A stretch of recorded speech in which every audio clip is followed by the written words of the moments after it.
The job interview was in 15 minutes, and Clara Whitmore was about to throw it all away for a child she didn't even know. Clara stood frozen in the marble lobby of Harrington Industries in downtown Charlotte, North Carolina, her worn resume clutched in trembling hands. She had waited 6 months for this opportunity, 6 months of rejection letters, of choosing between groceries and electricity, of watching her daughter Iris go to school in shoes 2 sizes too small. This administrative assistant position was her lifeline, her chance to finally climb out of the suffocating poverty that had consumed her life since her husband walked out 3 years ago. But there, near the revolving glass doors, a little girl, no older than 7, sat curled against the cold wall, sobbing so hard her entire body shook. Clara glanced at the elevator that would take her to the 23rd floor. 14 minutes now. She looked back at the child, blonde curls tangled around a tear-stained face, wearing a pristine white dress that probably cost more than Clara's monthly rent. The girl's small hands covered her eyes as people rushed past her, briefcases swinging, heels clicking against polished floors, no one stopping, no one caring. The old Clara, the one who existed before life had beaten her down, wouldn't have hesitated. But this Clara, the one who had learned that kindness was a luxury she couldn't afford, knew better. She took a step toward the elevator. The little girl let out a sound that pierced through every defense Clara had built, a desperate, broken whimper that sounded exactly like Iris did the night they'd been evicted from their apartment last year. Clara's feet changed direction before her mind could catch up. "Sweetheart?" She knelt down, her knee protesting against the hard floor. "Are you lost?" The girl's hands dropped, revealing wide green eyes swimming with fear. "I can't find my daddy. He said to wait by the fountain, but I got confused, and now he's going to be so mad at me." "No, honey, I'm sure he's just worried." Clara pulled a crumpled tissue from her purse. "What's your name?" "Violet." "That's beautiful. I'm Clara." She gently wiped the girl's tears. "Where did you last see your daddy?" "Outside, by the big water thing. But there were so many people and I got scared." Violet's voice climbed higher with panic. Clara checked her phone. 11 minutes. Her heart hammered against her ribs. She could take Violet to security, hand her off, still make it upstairs. That would be the smart thing, the survival thing. But Violet's small hand had wrapped around Clara's fingers, gripping tight, like she was the only solid thing in a spinning world. "Listen to me, Violet. We're going to find your daddy together, all right? I promise you, everything is going to be okay." She stood, still holding Violet's hand, and cast one last look at the elevator. Her interview, her future, her escape from the dingy motel room where she and Iris had been living for the past 2 months, gone. As Clara led Violet toward the information desk, she didn't notice the security camera capturing every moment. She didn't see the man in the expensive charcoal suit who had stopped on the second-floor balcony, phone pressed to his ear, watching the scene unfold below. She didn't hear him cancel his conference call with a voice tight with emotion, and she certainly didn't know that the hand she held belonged to the daughter of Marcus Harrington, the billionaire CEO of the very company where she was about to miss the most important interview of her life. "Thank you for not leaving me," Violet whispered, squeezing Clara's hand tighter. Clara's throat constricted. She thought of Iris, of the promise she'd made to give her daughter a better life. She thought of the eviction notice that would come in 3 weeks if she didn't find work. "I would never leave you, sweetheart," Clara said softly, and meant it with every broken piece of her heart. Before we continue with what happened next, drop a comment below and let me know where you're listening from. And if this story is touching your heart, please subscribe so we can reach more people who need to hear stories like Clara's. "Violet," a man's voice, deep and commanding, echoed through the lobby. Clara turned to see him, tall, early 40s, dark hair silvering at the temples, wearing a suit that screamed money and power. His eyes held both relief and something else she couldn't name. "Daddy!" Violet released Clara's hand and ran toward him. Marcus Harrington dropped to his knees and caught his daughter, holding her like she was the most precious thing in the world. "Baby, I was terrified when I turned around and you were gone." His voice cracked. "I got confused, but this nice lady helped me. She stayed with me even though she had something really important to do." Marcus looked up at Clara over Violet's shoulder, and their eyes met. In that moment, Clara saw past the expensive clothes and powerful bearing. She saw a father who had almost lost his child. "Thank you," he said, standing with Violet in his arms. "I don't even know what to say." Hundreds of people must have walked past her. "Anyone would have done the same," Clara said quietly, though they both knew that wasn't true. "What's your name?" "Clara Whitmore." "Well, Clara Whitmore, how can I possibly repay you?" Clara glanced at the elevator one more time. Her interview had started 2 minutes ago. "You don't owe me anything, I'm just glad Violet's safe." She turned to leave when Violet called out, "Wait, did we make you late?" The concern in the child's voice nearly undid Clara. She managed to smile. "It's okay, honey. Some things are more important than a job interview."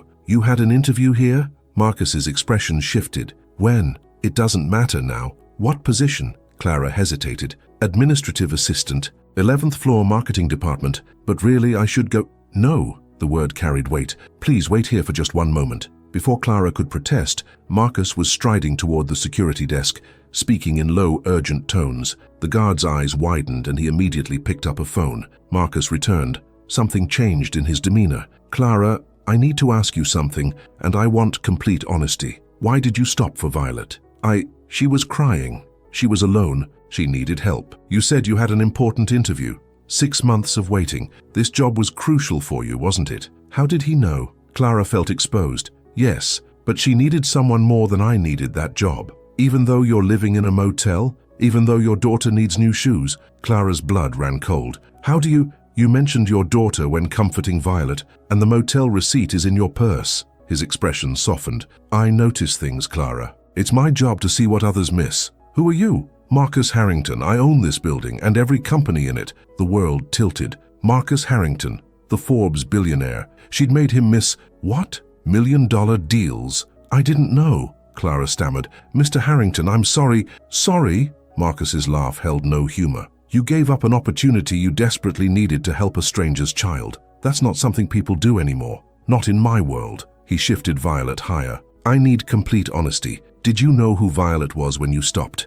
The question hit like a slap. "What? No, I didn't know your name until now. I've had people stage situations before, trying to get close through my daughter. So I need to know, is this real?" Clara's shock became anger. She'd sacrificed everything for his child, and he questioned her motives. "Mr. Harrington, an hour ago I didn't know you existed. All I knew was a scared little girl needed help. If you think I orchestrated this, you have a higher opinion of my planning skills than my life suggests." Something flickered in Marcus's expression. Surprise, maybe respect. "Fair enough. I apologize. My instincts about people are rarely wrong, and everything says you're exactly who you appear to be." "And who's that?" "Someone good, someone genuine." He paused. "Someone I want working for me." Clara blinked. "I don't understand. I've been searching for Violet's caregiver for 8 months. Every candidate was qualified, everyone was wrong." Marcus looked at his daughter. "You have something better than credentials. You didn't hesitate when Violet needed you,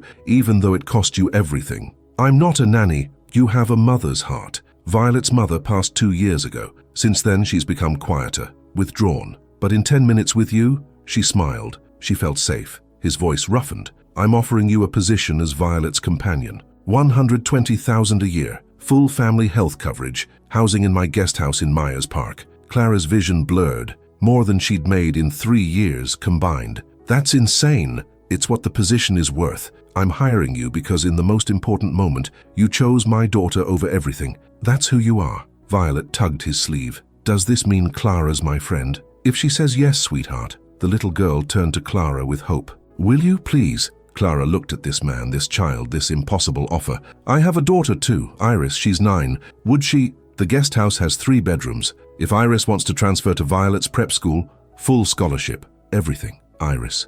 At a prep school, with health insurance, not worrying about food or heat." "Why?" Clara whispered. Marcus was quiet. 2 years ago, I learned money can't fix everything, can't save everyone. Today I learned there are still people who sacrifice their survival for someone else's child. That goodness is rarer than any fortune, and I'll be damned if I let it walk away. When would you need me? Is tomorrow too soon? Tomorrow. 24 hours from telling Iris everything was okay. "Yes," Clara breathed. "Yes to all of it." What she didn't see was the woman watching from the balcony, designer sunglasses hiding furious eyes. Veronica Ashford had been positioning herself as the future Mrs. Harrington for 18 months, and she had just watched a nobody in a threadbare coat threaten everything she'd built. This wasn't over. Clara stood in the cramped motel room that night, staring at Iris asleep on the sagging mattress, and wondered if she should pinch herself. The business card in her pocket felt impossibly heavy, proof the day had actually happened.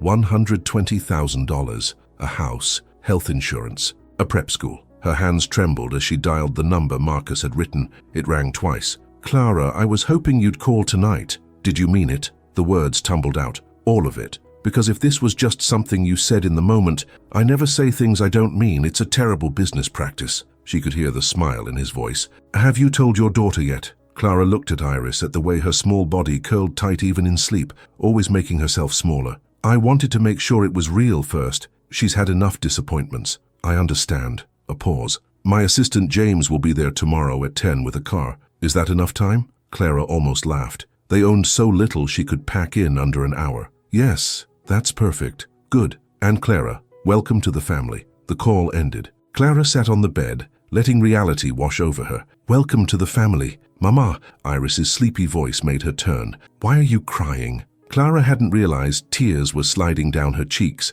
She gathered Iris into her arms. Baby, I have something wonderful to tell you. As she explained about Violet, Marcus, the job, the house, the school, Iris's eyes grew wider and wider. When Clara finished, her daughter was silent. Is this real, Mama? Or is this like when Daddy said he was coming back for my birthday? The question shattered Clara's heart. This is real, baby. I promise. Tomorrow morning, a car is coming to take us to our new home. Iris threw her arms around Clara's neck and sobbed, great heaving cries that shook her whole body. Clara held her daughter and cried too, releasing years of fear and struggle into the stale motel air that would soon be just a memory. We're going to be okay, Clara whispered. We're finally going to be okay. But across the city in a penthouse apartment, Veronica Ashford was making calls of her own. I don't care what it costs, Veronica said, pacing across marble floors in designer heels that clicked like weapons. I want everything on Clara Whitmore. Employment history, credit report, criminal background, social media, everything. By morning, the private investigator hesitated. Ms. Ashford, if this is about a Harrington Industries employee, this is about protecting Marcus from a woman manipulating him through his daughter. Veronica's reflection glared back from floor-to-ceiling windows. I've spent 5 years positioning myself as his partner. I'm not letting some desperate nobody insert herself into his life because she helped a lost child. Anyone can fake kindness for 15 minutes. Preliminary report by 8 a.m. Make it 6. Veronica ended the call and poured herself scotch. Macallan 25, Marcus's favorite. She'd learned his preferences, memorized his schedule, become indispensable to his business. She'd waited patiently while he grieved his wife, never pushing, always present, always perfect. And now this Clara woman had stumbled in with her sad story and convenient timing, and Marcus was looking at her with that expression Veronica had been trying to earn for years, like she mattered, like she was real. Veronica took a long drink and smiled coldly. She'd built her career on eliminating competition. This would be no different. The next morning, Clara and Iris stood outside the Sunset Motel as a gleaming black Mercedes pulled up. A man in his 30s stepped out, impeccably dressed with kind eyes behind wire-rimmed glasses. Ms. Whitmore, I'm James Chen, Mr. Harrington's assistant. Pleasure to meet you. He shook Clara's hand, then crouched to Iris's level. And you must be Iris, Mr. Harrington told me you're going to be friends with Violet. She's very excited. Iris glanced at Clara, then back at James. Is this really happening? James's smile was genuine. It really is. The movers are already at the guest house with furniture Mr. Harrington selected. You can change anything you'd like. Clara thought of their belongings. 2 suitcases of clothes, a box of Iris's drawings, a few books. We won't need movers. Everything we have fits in the car. James's expression flickered with something that might have been pity or admiration. Then let's get you home. The drive to Myers Park was like entering another world. The motel district gave way to tree-lined streets and magazine-worthy houses. When James turned through iron gates and up a long driveway, Iris pressed her face against the window, breathing out soft sounds of amazement. The main house was stunning. White columns, black shutters, manicured gardens. But James drove past it to a charming cottage tucked among oak trees with a wraparound porch and flower boxes. Here we are, James said. The guest house, 3 bedrooms, 2.5 baths. Mr. Harrington had it renovated last year. Clara and Iris stepped out and stood staring. The cottage was bigger than any place Clara had ever lived. The front door opened and Violet came running out, Marcus following with an amused expression. The little girl wore jeans and a purple sweater,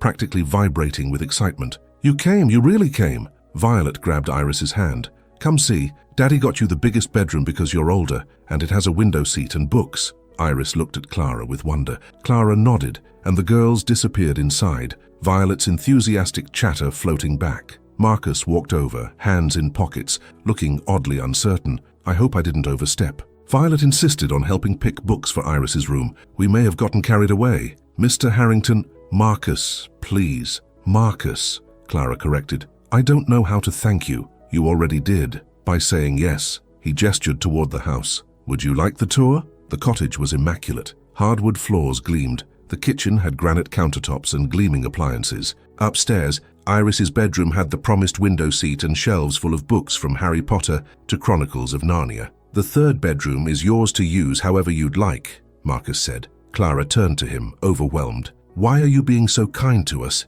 Marcus was quiet. When my wife was dying, she made me promise not to let Violet grow up in a world where kindness is weakness. I didn't understand until yesterday, watching you choose my daughter over your survival. He met Clara's eyes. You reminded me what Elizabeth wanted for Violet. For me, so thank you. Before Clara could respond, her phone buzzed. Unknown number. Is this Clara Whitmore? A woman's voice, smooth and professional. Yes. Who? Veronica Ashford, Marcus Harrington's executive consultant and close friend. I was hoping we could meet for coffee this afternoon. There are things you should know about the position you've accepted. Clara's stomach tightened. What kind of things? The kind best discussed in person, 2 o'clock at the Starbucks on Providence Road. I'm not sure. Ms. Whitmore, I'm trying to help you. Marcus can be impulsive about Violet. I'd hate to see you or your daughter hurt when reality sets in. 2 o'clock, I'll be wearing a red coat. The line went dead. Marcus stepped closer. Who was that? Clara's instincts screamed warning. Wrong number. The lie tasted bitter, but something told her she needed to hear what Veronica wanted before involving Marcus. She just hoped she wasn't making a terrible mistake. Clara spent the morning settling in, her mind only half focused on unpacking while watching Iris and Violet play in the garden. The sound of Iris's laughter, real, uninhibited laughter, made her chest ache with gratitude and fear. At 1:30, she told Iris she had an errand. Marcus had gone to his office, and a warm housekeeper named Rosa stayed with the girls. Within minutes of meeting Rosa, Clara felt safe leaving Iris in her care. The Starbucks was busy. Clara spotted Veronica immediately. Mid-40s, sleek dark hair in a severe bun, red coat perfectly tailored. She looked like she'd walked out of a corporate fashion shoot. Clara, thank you for coming. Veronica's smile didn't reach her eyes. I got you a latte. Clara sat cautiously, not touching the coffee. What is this about? Protecting everyone involved, you, your daughter, and most importantly, Violet and Marcus. Veronica leaned forward with manufactured concern. I've worked with Marcus for 5 years. I was there when his wife died, when he nearly fell apart.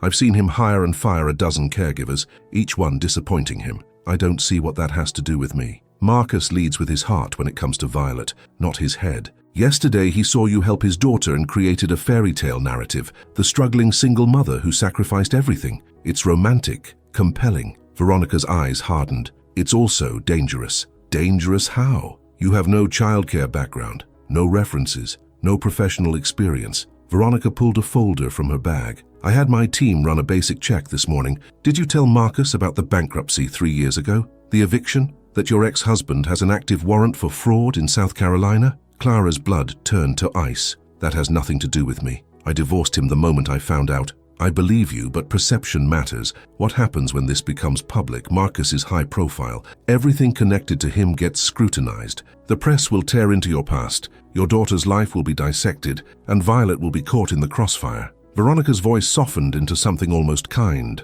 I've seen it happen. Good people destroyed by media attention they weren't prepared for. What are you suggesting? Consider whether this is truly in your daughter's best interest. Marcus is offering financial security. Take it, but do it the smart way. Veronica pulled out a check, $50,000. This is from my personal account. Take this money, tell Marcus you've reconsidered and start fresh somewhere quiet, somewhere your daughter can have a normal life without paparazzi and society gossip. You want me to leave. I want you to protect your child from a world she's not equipped to handle. Violet goes to a school where classmates' parents are senators and CEOs. She has bodyguards. She can't have play dates without security clearances. Is that what you want for Iris? Or would you rather she grow up somewhere she can just be a kid? Clara stared at the check. $50,000 could solve so many problems. She could take Iris to a small town, rent a real apartment, find a normal job, disappear into quiet anonymity. But then she thought of Iris's face that morning, looking at Violet like she'd found a sister,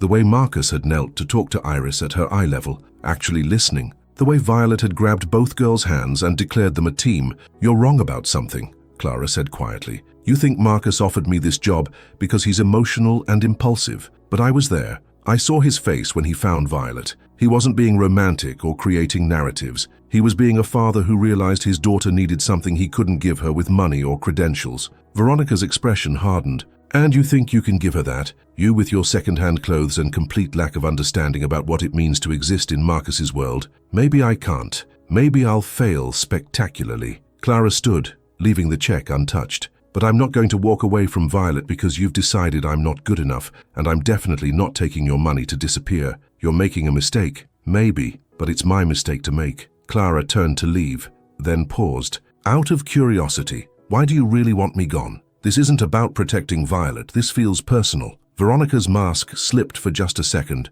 and Clara saw the truth. Jealousy, possessiveness, fury at having her plans disrupted. Marcus and I have built something together over the years, Veronica said, her voice tight. A partnership, an understanding. We work, we make sense. You're a complication he doesn't need, and a fantasy that will inevitably disappoint him. Or maybe I'm exactly what he and Violet need, and you can't stand it because it has nothing to do with you. Clara surprised herself with the boldness. Thank you for the coffee, Miss Ashford. I hope we can be professional going forward. She walked out with her heart pounding, half expecting Veronica to follow. But when she glanced back, the woman sat at the table staring at the rejected check with an expression that sent chills down Clara's spine. Clara had made an enemy today. She just didn't know yet how dangerous Veronica Ashford could be. When she returned to the cottage, she found Marcus on the porch steps with both girls, all three covered in dirt and laughing. Violet was explaining complex rules about fairies and dragons, while Iris listened with rapt attention.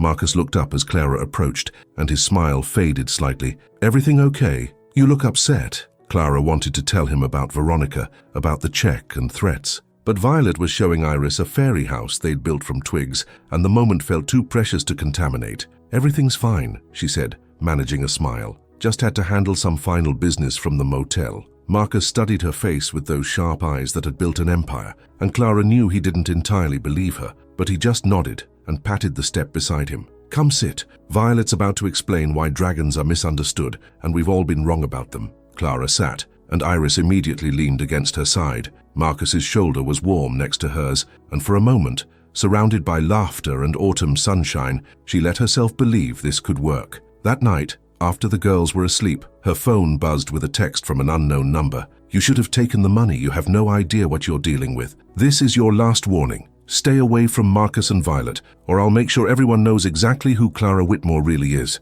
including the part you've been hiding about why your husband really left. V. Clara's hands shook. The part she'd been hiding. How could Veronica possibly know about that? Clara had never told anyone, had buried that shame so deep she sometimes almost convinced herself it hadn't happened. But somehow, Veronica knew, and she was willing to use it. Clara deleted the message and turned off her phone, but sleep wouldn't come. She lay awake staring at the ceiling, wondering how long it would take for everything to fall apart. 3 weeks passed, and Clara fell into a rhythm she'd never imagined possible. Mornings began with getting both girls ready for Eastwood Preparatory Academy. Iris had started and was thriving despite initial terror. Violet had attached herself to Iris like a shadow, proudly introducing her big sister to everyone. Clara spent her days managing the cottage, preparing meals and being present when the girls returned home full of stories. Marcus often joined them for dinner, and those evenings became Clara's favorite part of the day. The four of them around the table, laughing at Violet's dramatic retellings,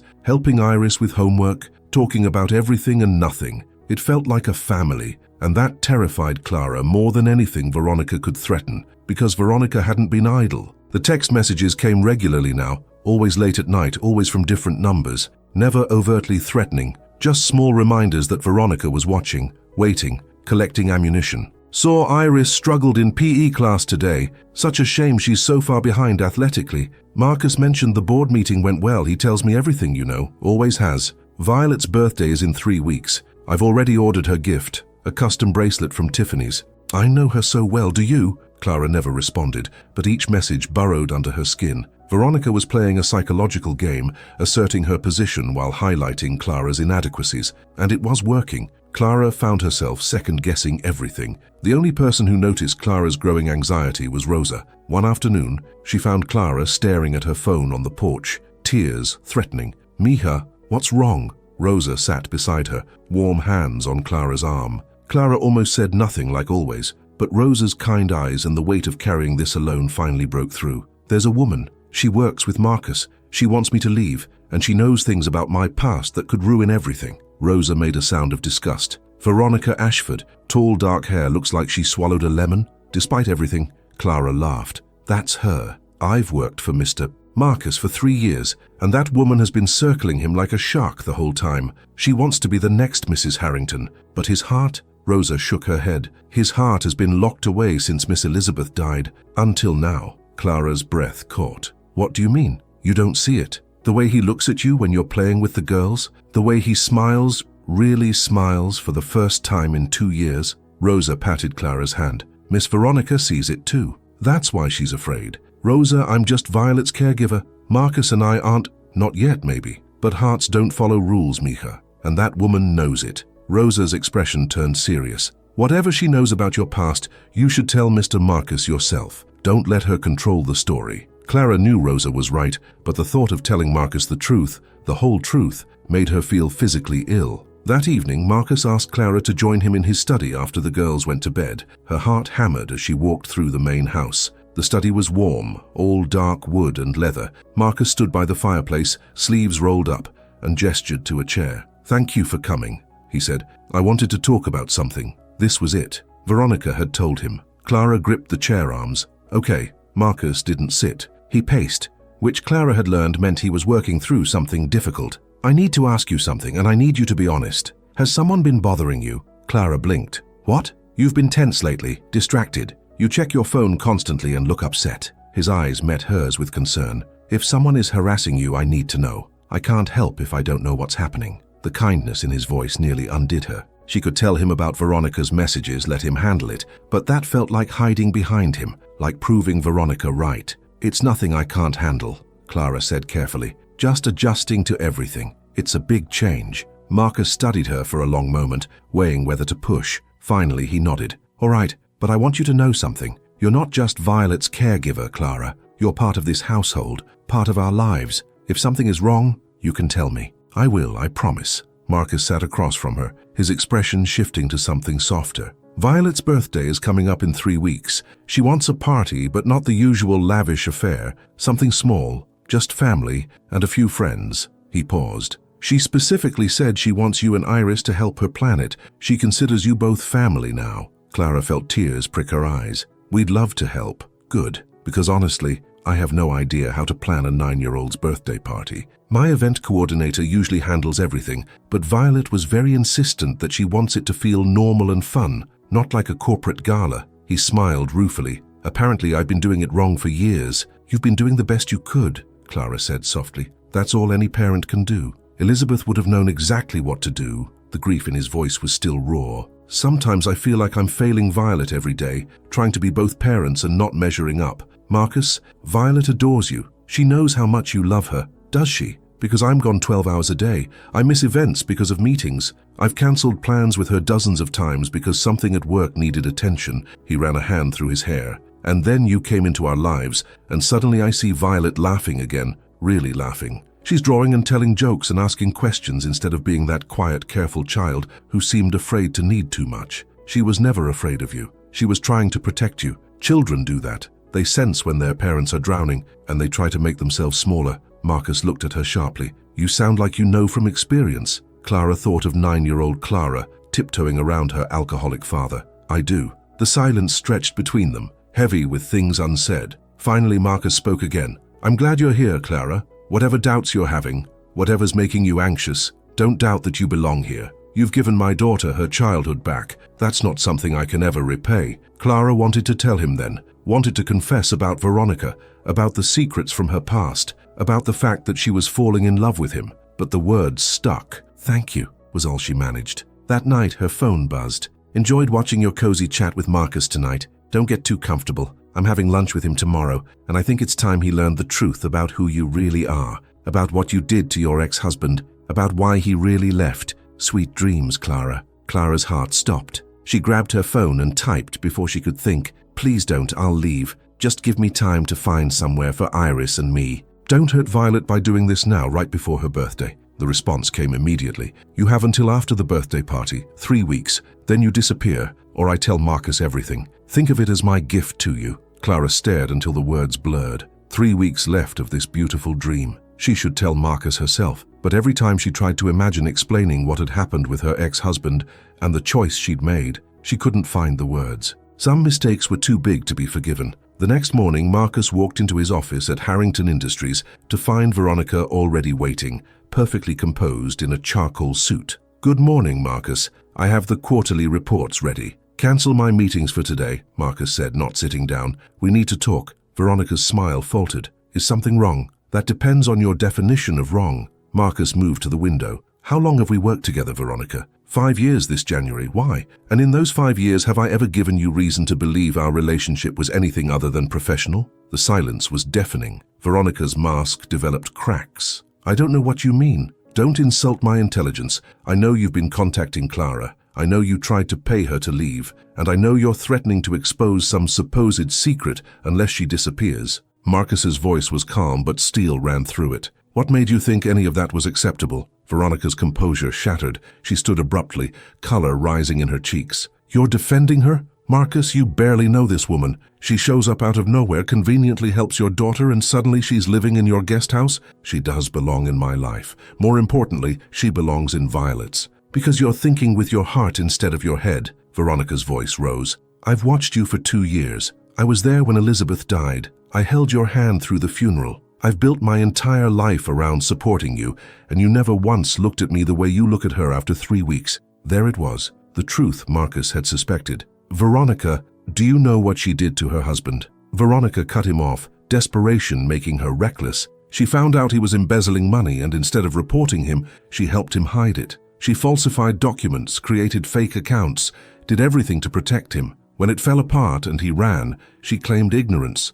played the victim. But I found the paper trail. She was complicit. She's a liar and a criminal, and you're letting her raise your daughter." Marcus absorbed the information without visible reaction. "How did you obtain this information?" "I hired a private investigator. Without my authorization, you investigated someone I invited into my home, someone under my protection." Marcus's voice dropped to dangerous quiet. "Do you understand what you've done? I was protecting you, protecting Violet." "No, Veronica, you were protecting your own interests." Marcus opened a drawer and pulled out an envelope. "This is a letter of recommendation. It's glowing, because your work has been exceptional. I'm also offering you a severance package worth 2 years' salary. Your employment is terminated effective immediately." Veronica staggered back. "You're firing me? For her? I'm firing you because you violated my trust, invaded someone's privacy, and used that information to threaten and manipulate. Those aren't qualities I want in anyone who works for me." He held out the envelope. "Take it. Leave with dignity while you still can.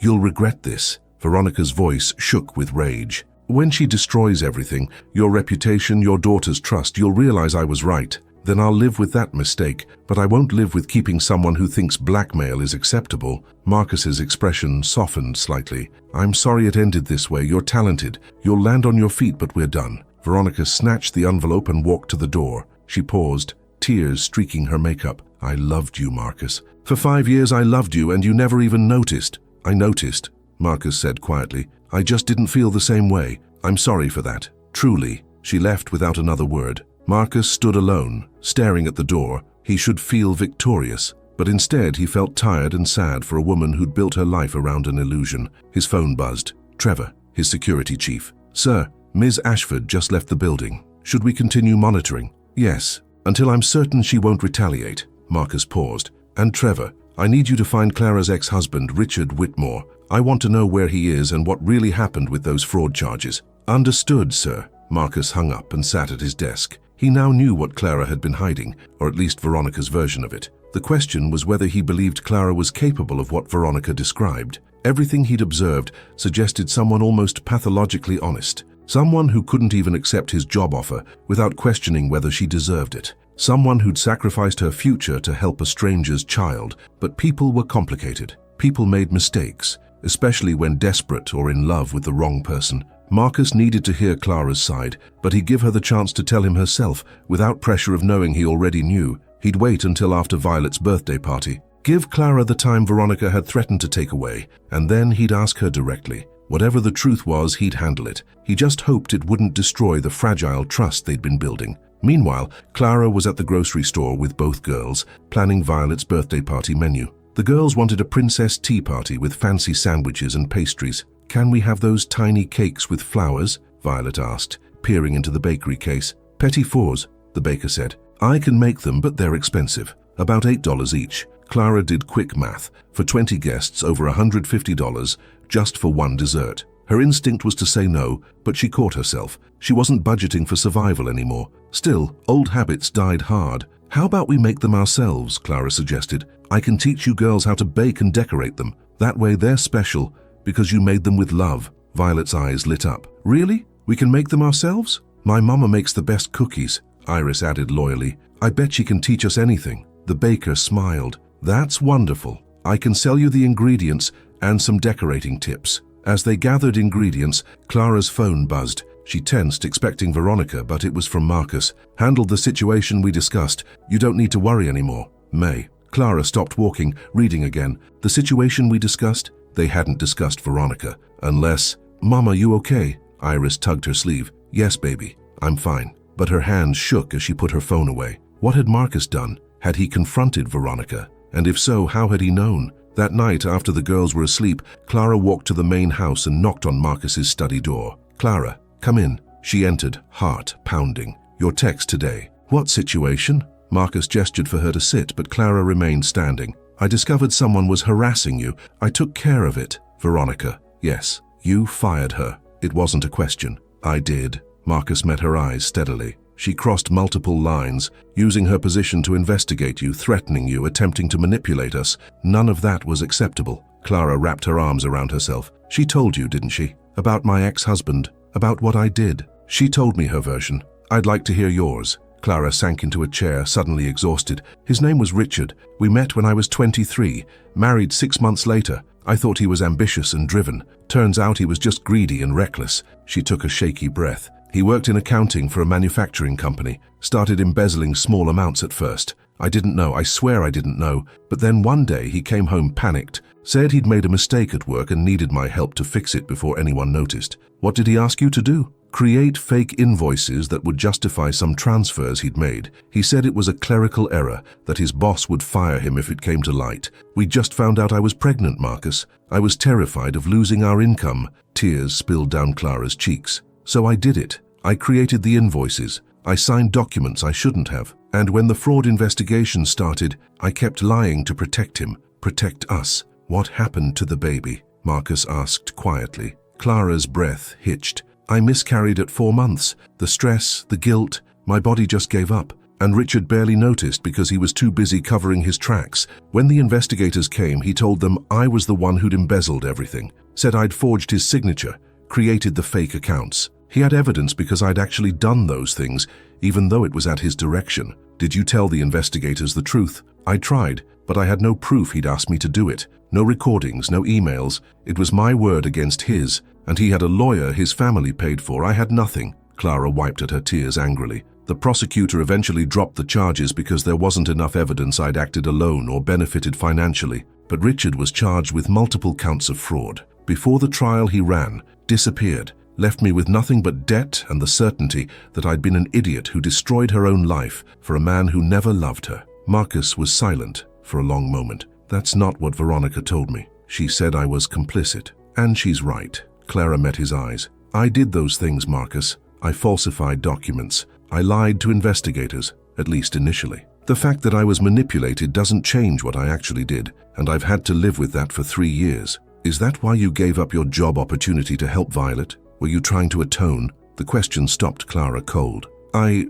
don't know. Maybe partly, but mostly I just saw a scared little girl who needed someone, and I couldn't walk away. I couldn't be the person who chooses themselves over someone who's hurting. Fresh tears came. I've been that person, Marcus. I chose protecting my husband over doing what was right, and it cost me everything, my baby, my marriage, my self-respect. I can't be that person again. Marcus moved from behind his desk and knelt in front of Clara's chair, his eyes level with hers. Listen to me carefully. What Richard did to you was abuse. He manipulated you, gaslit you, and then betrayed you when it suited him. You were a victim, Clara. A victim who made some poor choices under duress. Yes, but still a victim. I knew it was wrong. And you were also pregnant, terrified, and being emotionally manipulated by someone you trusted. Context matters. His voice was fierce. You were never charged because the prosecutor knew the truth, that you were coerced. That's not the same as being complicit. Why are you being so understanding? Clara whispered. I lied to you. By omission, maybe, but I still lied.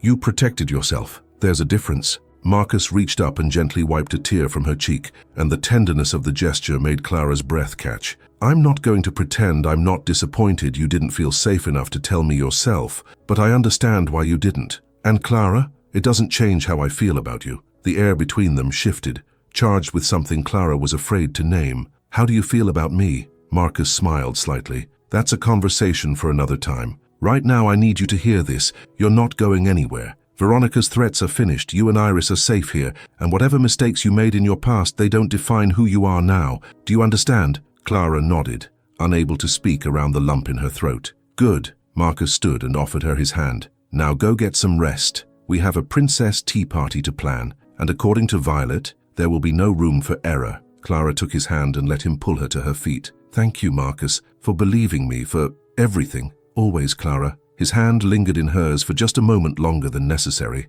Always. As Clara walked back to the cottage under the stars, she felt lighter than she had in weeks. The secret was out. Marcus knew the worst thing about her, and he hadn't sent her away. But what she didn't know was that Richard Whitmore had just been arrested 3 states away. And when police questioned him about his ex-wife's involvement in his crimes, Richard made a choice. He decided it was time to tell a different version of the truth, one that painted Clara as far more involved than she'd ever been. And that version was about to reach the Charlotte media in exactly 1 week. The week before Violet's birthday party passed in a blur of planning. Clara taught the girls how to make petit fours from scratch, and the kitchen became a disaster zone of flour and frosting. Marcus came home early twice just to watch, leaning against the doorframe with a smile Clara had never seen before, soft and unguarded. On Thursday afternoon, Clara took the girls to buy decorations. Violet wanted everything lavender and gold, with paper butterflies. Iris suggested making handmade invitations, and the 2 girls spent an entire evening carefully writing out each one with glitter pens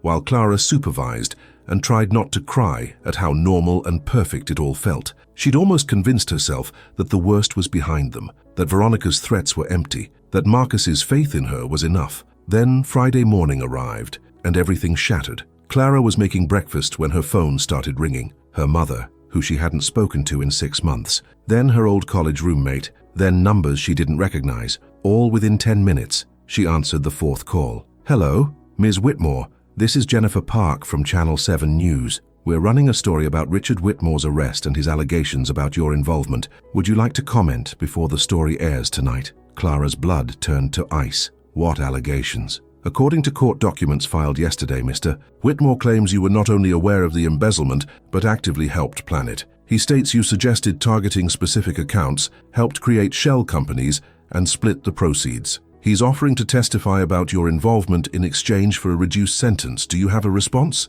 That's not true. None of that is true. Clara's voice shook. He's lying to save himself. So you deny any involvement? I already went through this. The charges were dropped for lack of evidence because I didn't do what he claimed. But you did create false invoices at his direction, correct? That's part of the public record. Clara felt like she was drowning. I was manipulated. Thank you for your time. Our story airs at 6 p.m. The line went dead. Clara stood frozen in the kitchen, the scent of burning pancakes finally penetrating her panic. She lunged for the stove, turned it off, but smoke filled the kitchen and the alarm started shrieking. Mama! Iris came running down the stairs. What's happening? It's okay, baby. I just burned breakfast. Clara opened windows, waving a dish towel at the alarm. Why don't you go wake Violet? We'll go out for breakfast today, somewhere special. Iris's eyes were too knowing for a 9-year-old. Mama, you're crying. I'm fine, just frustrated with myself. Clara forced a smile. Go on, honey, get dressed. After Iris left, Clara sank onto the floor, her back against the cabinets, and tried to breathe.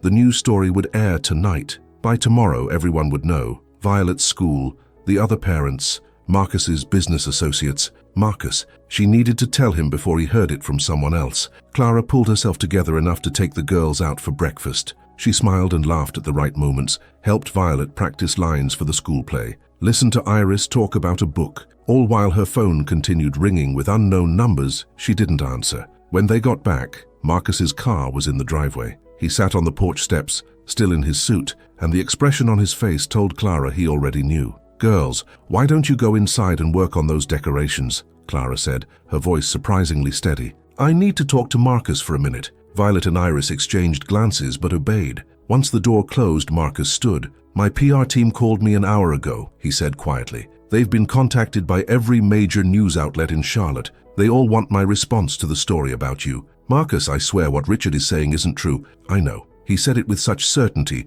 that Clara's words caught. "I know it's not true, Clara. I've already had my legal team pull the original investigation files. I've reviewed every document, every interview transcript. Richard's new claims directly contradict his own testimony from 3 years ago. He's lying to reduce his sentence, and my lawyers are preparing a statement making that clear." Clara stared at him. "You believe me?" "Of course I believe you. Did you think I wouldn't? I thought when the story came out, when everyone knew, you'd realize hiring me was a mistake. That having me around Violet would damage your reputation." "Stop." Marcus closed the distance between them, his hands gripping her shoulders. "Listen to me. I don't care about my reputation. I care about the truth. I care about you. And I'll be damned if I let your ex-husband or the media or anyone else hurt you again. The other parents at Violet's school are going to talk. Some might not want their children around me. Then their children can't come to the party." Marcus's jaw was set stubbornly. "Anyone who judges you based on lies isn't someone I want in our lives anyway." "Our lives?" Clara whispered.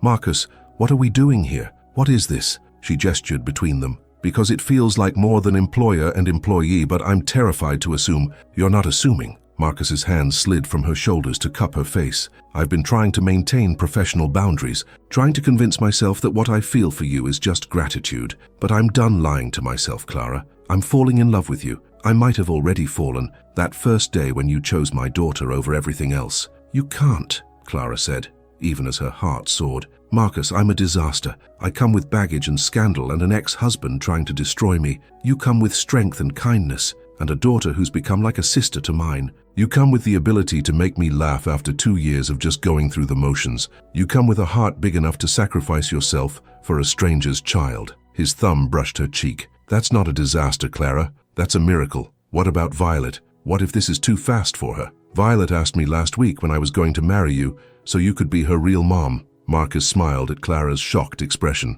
"I told her we needed to take things slow, but she informed me that you and Iris already felt like family, and I was being silly by waiting." "She said that?" "Out of the mouths of babes." Marcus leaned closer, his forehead almost touching hers. "I'm not asking you to marry me today, Clara, but I am asking if you'll let this be something. Let us be something. Despite the media storm coming, despite the complications, despite everything." Clara thought about all the reasons she should say no, about the news story airing in hours, about the scandal, about Veronica's warnings that she didn't belong in this world. Then she thought about Violet's laughter, Iris's smile, the way Marcus looked at her like she was someone worth believing in. "Yes," she whispered. "Yes to all of it." Marcus kissed her then, soft and careful, like she was something precious. Clara melted into it, into him, letting herself believe she deserved this happiness. They broke apart at the sound of squealing from the cottage window. Both girls had their faces pressed against the glass, grinning like they'd won the lottery. "I think our cover's blown," Marcus said, laughing.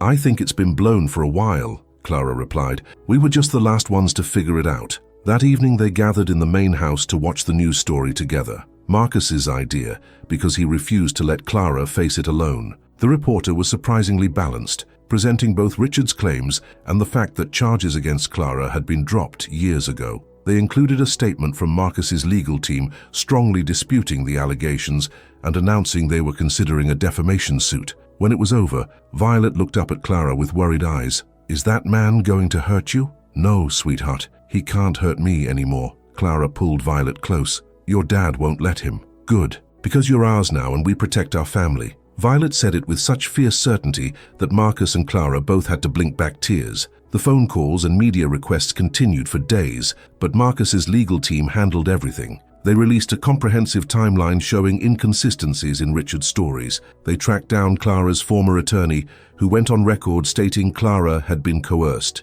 They found the prosecutor who dropped the charges, who gave an interview explaining that Clara had been a victim of emotional abuse. By Tuesday, 3 days before Violet's party, public opinion had shifted. The story became less about Clara's alleged crimes and more about Richard's pattern of lying. Social media picked up the narrative of the single mother scapegoated by her criminal husband. Clara hated the attention, but she was grateful the truth was coming out. Wednesday morning, the doorbell rang. Clara opened it to find a woman in her 60s, impeccably dressed with kind eyes and Violet's smile. "You must be Clara," the woman said. "I'm Margaret Harrington, Marcus's mother." Clara's stomach dropped. Marcus hadn't mentioned his mother was coming for the party. "Mrs. Harrington, please come in. I'm sorry, I wasn't expecting—" "Of course you weren't. My son doesn't tell me anything important until after it's already happened." Margaret stepped inside, sharp eyes taking in everything. "He called me last week and said, 'Mother, I've met someone.' I told him that was lovely, and when could I meet this someone? He said I'd have to wait until Violet's party because you'd be too busy beforehand.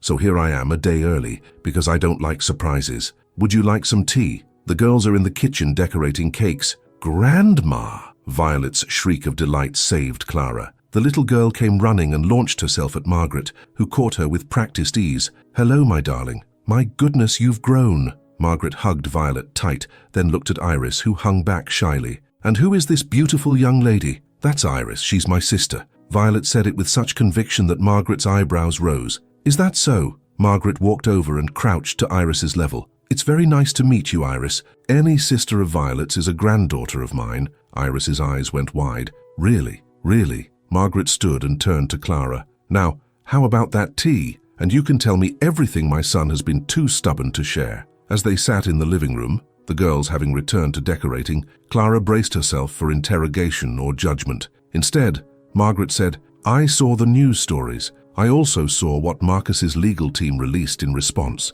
I want you to know that I don't believe a word Richard Whitmore said. I've been married to a Harrington long enough to recognize a manipulative bastard when I see one. Pardon my language." Clara nearly choked on her tea. "Thank you. That means a lot. I also want you to know that I'm glad Marcus found you." Margaret's expression softened. "When Elizabeth died, something in my son died too. He went through the motions, running his company, caring for Violet, but the light was gone. I thought it might never come back. Then he called me last week and I heard joy in his voice. Real joy. That's because of you. I think it's because of Violet, actually. She's the one who brought us together. Violet brought you into his life, but you're the one who made him want to live again, not just survive." Margaret squeezed Clara's hand. "So thank you for that. And thank you for loving my granddaughter the way she deserves to be loved. She's easy to love. They both are. I suspect my son is too once you get past all that corporate armor." Margaret smiled. "Now tell me about this party. Violet says it's going to be the best birthday she's ever had." They spent the afternoon planning together, and Clara found herself genuinely liking Margaret. The woman was sharp and funny and clearly adored her family. She insisted on helping despite Clara's protests. Saturday dawned clear and beautiful. By noon, the backyard had been transformed into a fairy tale garden. White tents with lavender draping, round tables with gold chairs, string lights that would glow like stars. The party began at 2. Guests arrived in luxury cars,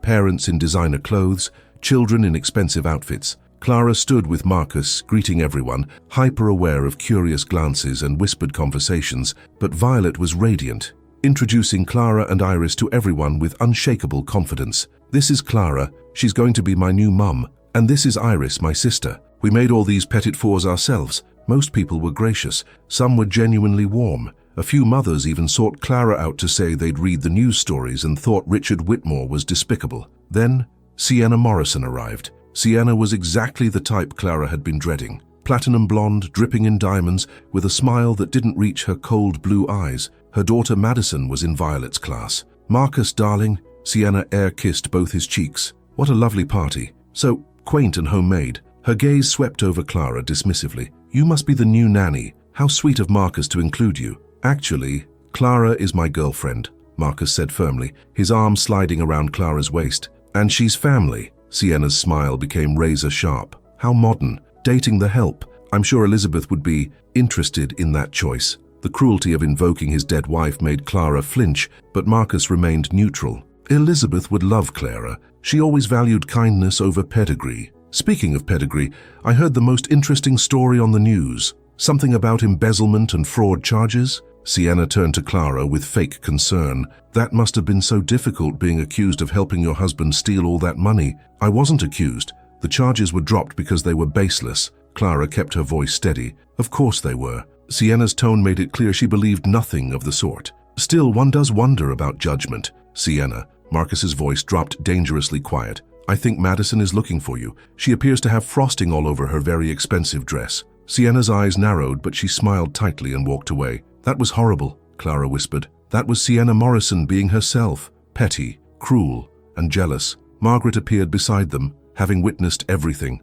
Don't let her get to you, dear. She's been insufferable since her husband made his first million, and everyone tolerates her because her family has old money, but very few people actually like her. The present opening was scheduled for 3 o'clock. Violet sat in a special chair decorated with flowers, surrounded by gifts wrapped in expensive paper. But the gift she opened first was from Clara and Iris. Inside was a silver locket. Clara had found it at an antique store. Nothing fancy, but beautiful. Inside, she'd placed a tiny photo of all 4 of them from last week, squeezed together on the cottage couch, all laughing. "It's perfect," Violet breathed. "Will you put it on me?" Clara fastened the locket around Violet's neck, and the little girl immediately hugged both her and Iris. "This is my favorite present ever. I'm never taking it off." As Violet continued opening gifts, electronics, designer clothes, expensive toys, she kept touching the locket, as if making sure it was still there. The party was going smoothly. The girls were playing games.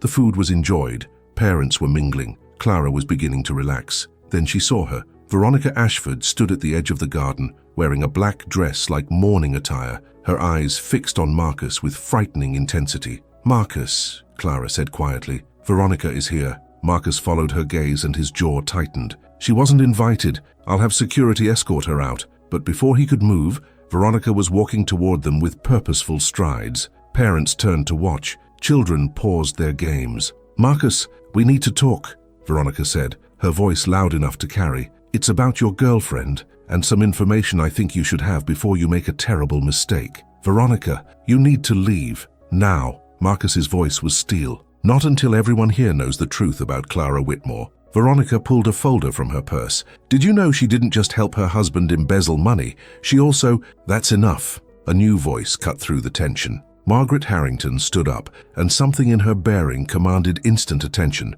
"Ms. Ashford, I don't know you, but I know spite when I see it. Whatever lies you're about to tell, keep them to yourself." "These aren't lies, Mrs. Harrington. These are court documents from a criminal trying to reduce his sentence by lying about his ex-wife." Margaret walked toward Veronica with regal bearing. "I've reviewed those documents myself. They're full of inconsistencies. The only person who believes them is apparently you. You're defending her because Marcus has been manipulated. I'm defending her because she makes my son happy for the first time in 2 years, because she loves my granddaughter like her own, and because, unlike you, she has integrity." Margaret's voice could have cut glass. "Now I suggest you leave before I have you arrested for trespassing." Veronica's face flushed red. She looked around at the watching crowd, at Marcus's cold expression, and Clara's tears. "You'll regret this," Veronica said, voice shaking. "All of you." She turned and walked away, heels clicking against stone. Security appeared to escort her off the property. Gradually, the party resumed. Parents returned to conversations, children to games, but Clara couldn't stop shaking. She excused herself and walked quickly toward the cottage, needing space to breathe. She made it to the porch before she heard footsteps. "Marcus, I'm so sorry," he said. "I never thought she'd actually show up." "It's not your fault." Clara turned to face him. "Marcus, maybe she's right. Maybe I am a mistake. This whole thing, me being here, us being together, it's causing nothing but drama. Stop." Marcus gripped her shoulders. "Don't let her win, Clara. Don't let her make you doubt what we have. But your mother had to defend me at your daughter's birthday party. Parents are going to talk, and Violet might lose friends, and this is exactly what I was afraid of. My mother defended you because you're worth defending, and if Violet loses friends over this, they weren't real friends to begin with." Marcus's eyes blazed with conviction. "I love you, Clara. I'm in love with you. And I don't care who knows it or who judges us for it." Clara stared at him, heart racing. "You love me. I love you," Marcus repeated. "I've probably loved you since that first day, watching you sacrifice everything for a stranger's child. I definitely loved you when you taught Violet how to make frosting and got it in your hair and laughed like it didn't matter. I love you, Clara. All of you. The mistakes and the strength and the beautiful heart that refuses to give up." "I love you too," Clara whispered. "God help me, I love you so much it terrifies me." Marcus kissed her then, right there on the cottage porch where anyone could see, and Clara kissed him back, pouring 3 years of loneliness and fear and desperate hope into that kiss. When they broke apart, they heard applause. Both girls stood in the garden with Margaret, clapping and cheering. Behind them, several party guests had gathered, watching with smiles. "Finally!" Violet shouted.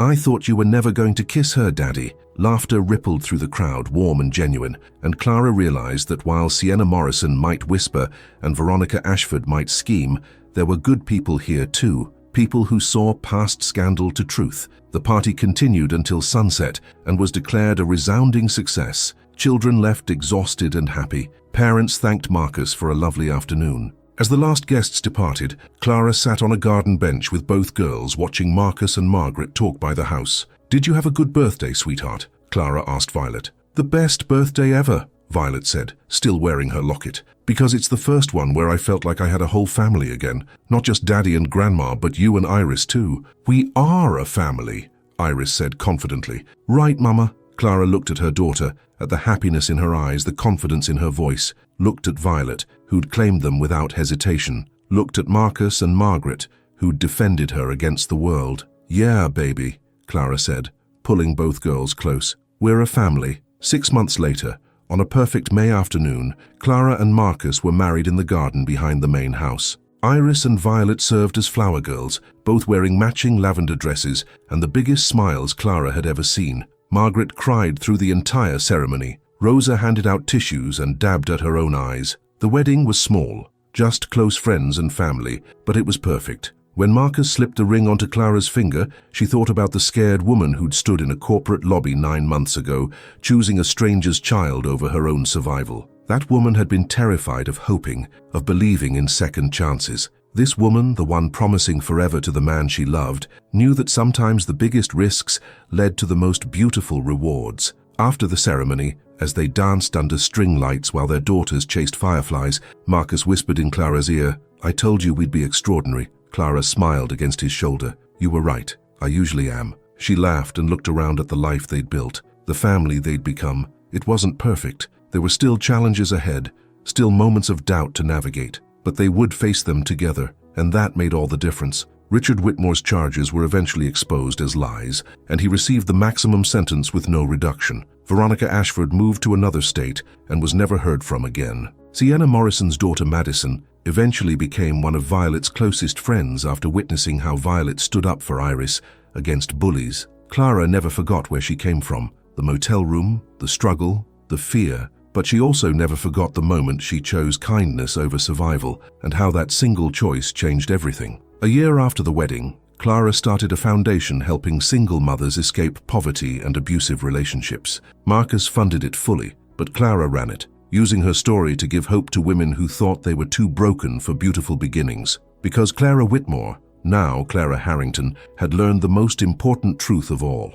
You're never too broken for a second chance. You're never too lost to be found, and you're never too scared to choose love. Sometimes, the job you lose leads you to the life you were always meant to live. Sometimes, helping a stranger's child helps you save yourself. And sometimes, the biggest miracle is simply having the courage to believe you deserve one. Thank you for following Clara's journey with us today. If this story touched your heart, please share where you're listening from in the comments below. Your story matters too, and we'd love to hear it. If you'd like more stories of hope, resilience, and unexpected second chances, please subscribe to Invisible Hearts. Remember, you're never too broken for a beautiful beginning. Until next time, keep believing in miracles because you might just be someone else's miracle too.